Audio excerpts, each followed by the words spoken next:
యావత్ మాదిగ జాతి పండుగ చేసుకునే సందర్భము ఈరోజు వచ్చింది.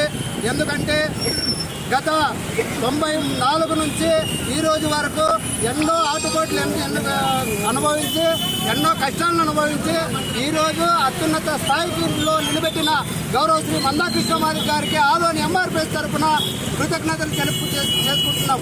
అందుకు గాను ఎంఆర్పిఎస్ ఈ వర్గీకరణ సాధించడంలో కీలక పాత్ర పోషించిన భారతీయ జనతా పార్టీ మరియు తెలుగుదేశం పార్టీ గౌరవ శ్రీ నరేంద్ర మోడీ సార్ గారికి, ఆంధ్రప్రదేశ్ రాష్ట్ర ముఖ్యమంత్రి వర్యులు నారా చంద్రబాబు నాయుడు గారికి ఆదోని ఎంఆర్పిఎస్ తరఫున కృతజ్ఞతలు తెలియజేసుకుంటున్నాం. ఎందుకంటే ఈరోజు గత 30 సంవత్సరాల నుంచి ఎన్నో ఆటంకాలకు అణిచివేతలకు గురి అయిన ఈ మాదిగ జాతిని ఈరోజు దేశవ్యాప్తంగా తలెత్తుకునే విధంగా చేయడంలో కీలక పాత్ర పోయించిన మా ఆరాధ్య దైవము గౌరవ శ్రీ మందాకృష్ణ మాదిగ అన్న గారికి ముఖ్యంగా కృతజ్ఞతలు తెలియజేసుకుంటున్నాం.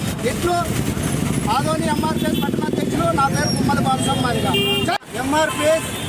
ఎంఆర్పిఎస్ ఈరోజు 30 సంవత్సరాలు అయిన శుభ సందర్భంగా మరి ఈరోజు మరి సుప్రీంకోర్టులో 7 జడ్జిలతో మరి ధర్మం గెలిచింది. మరి ధర్మంగా 30 సంవత్సరాలు ఈ ఇండియాలో ఎవరు ఏ సంఘం కూడా పోరాటం చేయలేని విధంగా మరి ఒక ఎంఆర్పిఎస్ మరి ఒక ప్రధానమంత్రిని కూడా మా సభకు తీసుకొచ్చి ఆ సభను విజయవంతం చేసి మరి ఈరోజు వర్గీకరణ